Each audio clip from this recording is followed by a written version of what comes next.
Dahil mayroon pa ring mga illegal na nakaparada dyan daw sa may mga Caloocan, yan naman po ay nasampulan ng Metropolitan Manila Development Authority. Detalye balita mo, RH23, Edwin Duque. Edwin. Tama, Miss Elaine, no?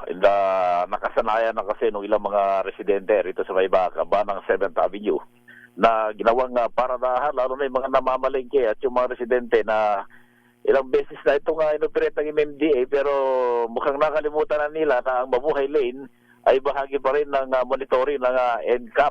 Kaya tuwing may mga nakaparada rito ay namumonitor sila ilang mga sasakyan ng mga residenteng nakatira ang inabutan, pero agad naman dumating, pero within about 5 minutes dapat ay nakikita yung mga motorista, pati yung mga sidecar at mga motorsiklong single na nakaparada at kumakahit bumibili.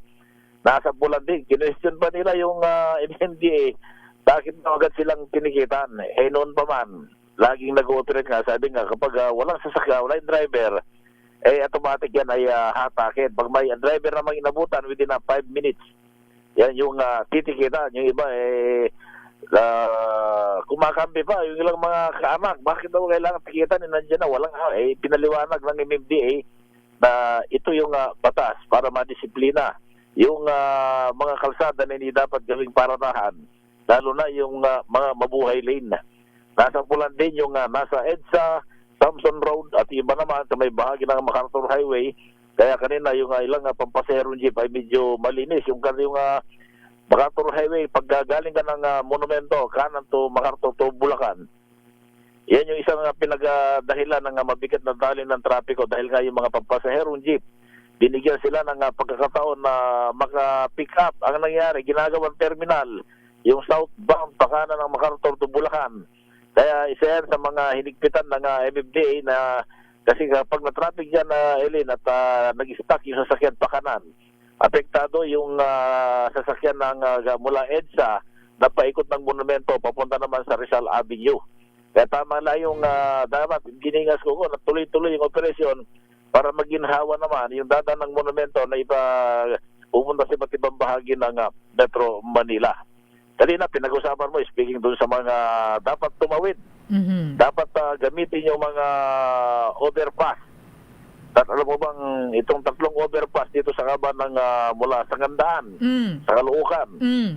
Meron dito sa may UE. Meron dyan sa may malapit sa monumento. Hindi natin na alam kung bakit meron namang batas na dapat gamitin yan para nakalagay pa nga dyan may namatay na rito. Pero makikita mo, may namatay na pero may tumatawid pa rin. Marami pa rin tumatawid. Kung saan yung bawal, doon lang dinadaanan, lalo na itong mga pasaway na mga iba, hindi naman lahat-lahat, itong mga pampaserong jeep. Pero magtataka ka bakit dapat ikpitan, gamitin yung batas. Yes. Kung talagang gusto nating madisiplina at maginhawang daanan yung kalsada, ay ipatupad yung batas. Kahit pampaserong jeep. Pati yung mga lalatigo na, pati yung mga e-bike. Minsan may biglang kakaliwa, biglang kakanan, biglang atras. Kapag na-aksidente, ang magiging problema, yung nakabangga. Kaya dapat, isa lang ang dapat gawin. Ipatupad ang batas at wag sabi nga, tapos na ro eleksyon Dapat ipatupad na at wala nang masasagasaan. So tuloy-tuloy yung operasyon ng MMDA dito sa iba't ibang bahagi ng Mabuhay Lane, dito sa bahagi ng Caloocan at boundary ng Malabon. RH23, Edwin Duque, nagulat sa Disa Rizzo na sa Pilipinas, una sa Pilipino. Daming bayan.